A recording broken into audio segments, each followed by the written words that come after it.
आज की वीडियो में आप सब लोगों का वेलकम है।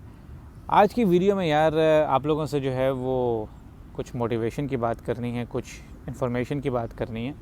अभी रिसेंटली जो है वो मेरी नज़र से एक आर्टिकल गुजरा, बड़ा इंटरेस्टिंग वो आर्टिकल था, और वो आर्टिकल था कोकेन के ऊपर। उस आर्टिकल में बेसिकली वो एक बर्लिन के अंदर कोई बंदा है, आई थिंक मिड 40s में, उसका उन्होंने इंटरव्यू पब्लिश किया हुआ था। और उसमें वो जो बंदा है वो ये कह रहा था इंटरव्यू के अंदर कि कोरोना की वजह से, कोविड की वजह से मेरी जो कोकेन इनटेक है, पहले वो कोविड से पहले जो है वो 2 दफ़ा होती थी पर वीक, और कोविड जब से आया है पिछले 1 साल से 1.5 साल से, तो वो जो मेरी इनटेक है कोकेन की वो अब 4 टाइम्स पर वीक जो है ना वो हो गई है। और उसमें ये इन जनरल लिखा हुआ था कि जर्मनी के अंदर जो है वो कैसे कहाँ से जो है वो कोकेन आती है और कितनी ज़्यादा कंज्यूम होती है। बहुत अच्छी उन्होंने स्टैटिस्टिकल रिपोर्ट दी हुई थी, उसके ऊपर जो है वो ग्राफिकल चार्ट्स दिए हुए थे। तो उसमें ये भी उन्होंने बताया था कि बेसिकली जो कोकेन है जर्मनी के अंदर वो ज़्यादातर साउथ अमेरिका से आती है, और भी मुल्कों से आती होगी, लेकिन उसके अंदर उन्होंने बताया था कि जो ज़्यादा अमाउंट में आती है वो साउथ अमेरिका से आती है। और जो है सबसे ज़्यादा जहाँ पे आती है वो पोर्ट जो है जर्मनी की, हैम्बर्ग में, वहाँ पे आती है। तो हैम्बर्ग के अंदर तकरीबन उस आर्टिकल के मुताबिक, उस रिपोर्ट के मुताबिक, इस वक्त कोई 25,000 के करीब कंटेनर जो हैं वो हर रोज़ हैम्बर्ग की पोर्ट के ऊपर आते हैं, मुख्तलिफ़ इंपोर्ट आइटम्स के साथ, जिसमें खाने पीने की और मुख्तलिफ़ चीज़ें होती हैं। और उनके अंदर जो स्मगलर्स हैं उन्होंने फ़िट किए होते हैं डब्बों के अंदर कोकेन, और फिर वो वहाँ से आगे पूरे जर्मनी में डिस्ट्रीब्यूट हो जाती है। और वो बंदा यही बता रहा था इंटरव्यू के अंदर कि मैंने, अगर मुझे कोकेन चाहिए हो तो मैं फ़ोन करता हूँ तो 20 मिनट के अंदर अंदर जो है वो टैक्सी सर्विस है वो पहुँच जाती है कोकेन मेरे अपार्टमेंट के बाहर, यानी कि मुझे मिल जाती है। और उसमें एक ये भी बड़ी इंटरेस्टिंग बात उसमें लिखी हुई थी। हाँ नहीं, इससे मेरे जहन में क्या आया, जो मुझे एक और बात शेयर करनी थी, क्योंकि उसके ऊपर फिर मैं आपको बताता हूँ कि मैं क्यों, मुझे क्या ये शेयर करने की क्यों मुझे ज़रूरत महसूस हुई, या मुझे क्यों लगा कि आप लोगों के साथ ये शेयर करना चाहिए। कि एक दफ़ा मैं एक ऑफ़िस में काम कर रहा था 3-4 साल पहले। तो मेरे एक ऑफ़िस में एक औरत थी, वो पोलिश थी। तो उसने ये एक दफ़ा मुझे कहा ऑफ़िस में, उसने कहा कि कोई इस तरह से बात हुई हमारी कोकेन के ऊपर इन जनरल। तो उसने कहा कि तुम्हें नहीं पता, कोकेन तो बड़ी कॉमन है, अब तो स्कूलों में बच्चे तक उसकी एक्सेस है बर्लिन के अंदर। उसके बच्चे थे स्कूलों में, उसके आई थिंक 2-3 बच्चे थे, वो स्कूल गोइंग एज में थे। तो उसने कहा वो तो मेरे बच्चों को भी पता है, अगर कहीं ना कहीं से जो है वो अरेंज कर लेते हैं, और स्कूल में बहुत कॉमन है, वो ख़रीद लेते हैं।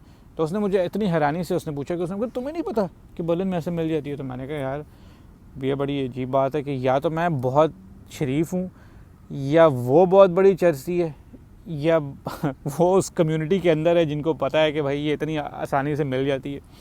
तो ये मेरे जहन में बात थी, जब मैंने ये रिपोर्ट पढ़ी तो वो मेरे जहन में बात क्लिक की। जिस तरह से उन्होंने आर्टिकल में लिखा होता है कि इतनी आम है और जिसको चाहिए उसको ऐसे मिल जाती है, वो ऐसे मिल जाती है। क्योंकि वो बंदा बड़ी अजीबो गरीब सड़ियाँ मार रहा था उस इंटरव्यू के अंदर। जो वो कह रहा था कि मेरी डोज जो है वो बढ़ा दी है मैंने, 4 कर दी है। वो कह रहा था कि जब कोरोना नहीं था ना, तो तब तो बड़ी अच्छी ज़िंदगी थी, मैं लोगों से मिलता था, अपने दोस्तों से मिलता था, और तब मैं बार में जाता था, और बार के अंदर, क्योंकि वहाँ पे तो लीगल तो नहीं है कंज्यूम करना, तो बार के अंदर बाथरूम में जाता था, और एक एक टर्न जाके जो है वो हम लगाते थे, और बार के अंदर जो है ना वो बार के बाथरूम में मैं कोकेन लेता था 2 दफ़ा हफ्ते में।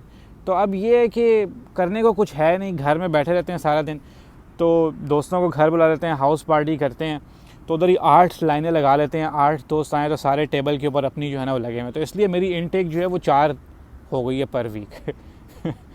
तो मैं ये सोच रहा था, मेरे जहन में ये बात बेसिकली कि यार ये कितना एक फ़जूल लोगों के जहनों में ये माइंड, एक उनकी ये बात बैठी हुई है। और ये प्रोजेक्ट भी बहुत ज़्यादा की जाती है मीडिया से, ये बात कि लोगों ने ये एक हवा बनाया हुआ है कि जब से कोविड आया तो हमारे पास काम कुछ नहीं है, हम बोर हो गए हैं, हम लोगों से मिल नहीं सक रहे, हम दोस्तों से इंटरेक्ट नहीं कर रहे। जैसे वो कह रहा है उस इंटरव्यू में कि कोविड से पहले जो है वो बार के बाथरूम में जो है वो मैं सूटे लगाने जाता था कोकेन के, अब मैं अपने अपार्टमेंट में लगाता हूँ। ये बोरियत हो गई है मुझे, इसीलिए मेरी इनटेक बढ़ गई है। ये कोविड का कसूर है कि 2 से मैं 4 पे पहुँच गया हूँ।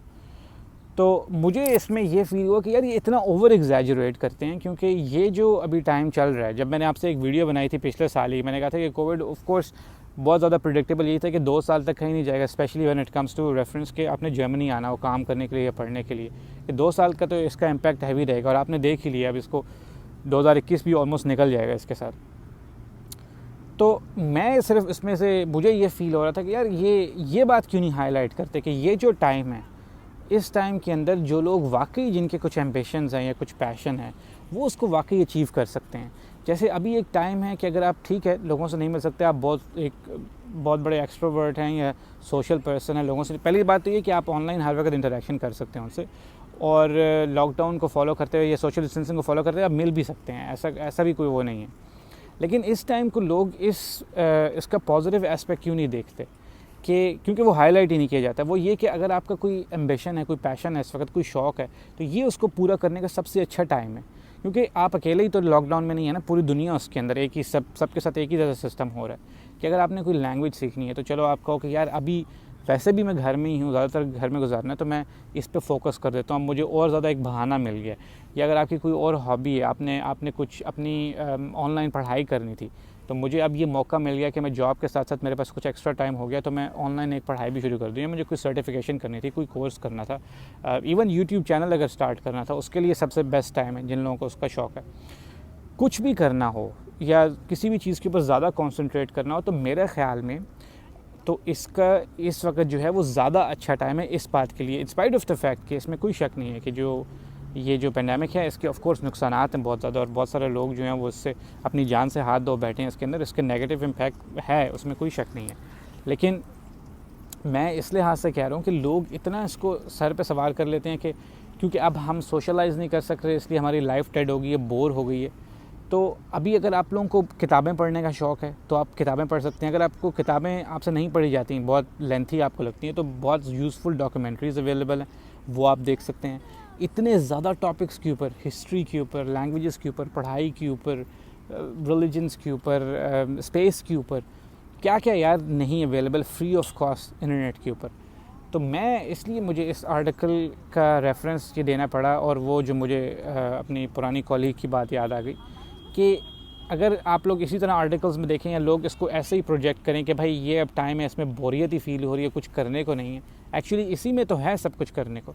तो ये जो टाइम है इसको यूटिलाइज़ करें, जो भी आपका इंटरेस्ट है उसको शार्पन करने के लिए, उसको एनहांस करने के लिए। किसी भी फील्ड में वो हो सकता है, ज़रूरी नहीं कि मैं जर्मनी आने के हवाले से बात करूँ, इन जनरल मैं ये बात कर रहा हूँ। तो मुझे ये फ़ील हुआ कि आप लोगों के साथ ज़रूर शेयर करना चाहिए कि कहीं अगर आप लोग भी ऐसी न्यूज़ पढ़ें या मीडिया में इस तरह से वो प्रेजेंट करें कि भाई लोग बोर हो रहे हैं, ये वो हो सकता है कि वो बोर हो रहा हो क्योंकि उसके पास कुछ हो ही ना करने को उस आदमी के लिए। ये कैसे हो सकता है कि आपके पास इंटरनेट भी हो, आपके पास हर फैसिलिटी हो, इतने आप एडवांस हों कि आपके इतने कॉन्टैक्ट्स हो कि आप लोगों को, ड्रग डीलर्स को फ़ोन करें, वो आपके घर कोकेन पहुँचा दें। तो ये कैसे हो सकता है कि अगर आपने कोई और काम करना हो अपने लिए प्रोडक्टिवली, तो वो आप ना कर सकें। और वैसे भी कोकेन जो है आपको बताने की ज़रूरत नहीं है, लेकिन उसका जो रेगुलर यूज़ है उससे सारे जो इंटरनल ऑर्गन्स हैं वो तबाह हो जाते हैं, और उसके अलावा साइकोलॉजिकल डिपेंडेंस जो है वो अलग है। तो अपने आप को बगैर वजह के अपने बॉडी को जो है वो हार्म देना, उसको ख़राब करना, उससे तो यही अच्छा है कि वो काम करें, उस चीज़ में इन्वेस्ट करें टाइम जो आपको इवेंचुअली अच्छा रिज़ल्ट दे, जो आपकी प्रोडक्टिविटी, जो आपकी जो वैल्यू है उसको इंक्रीज़ करे। ठीक है, तो वो बेसिकली आपको सब कुछ देगी। ये कोकेन के सूटे लगाने से क्या मिलता है? तो इस तरह की एग्जांपल्स को मत देखिएगा। ये मेरे जहन में आई थी तो मैंने कहा कि आप लोगों के साथ शेयर करूं on a motivational level, informational level. इस वीडियो में सिर्फ इतना ही है। और हाँ, एंड में मैं यही कहूँगा कि वो मुझे रिकमेंडेशन आई थी एक हमारे व्यूअर की तरफ से कि जब आप एंडिंग करने लगें तो ये सेंटेंस बोल दें कि आप सब लोग जो है वो अपना बहुत बहुत ख्याल रखें, सेफ़ रहें, और एहसन हयात यूट्यूब चैनल जो है वो देखते रहें। Thank you.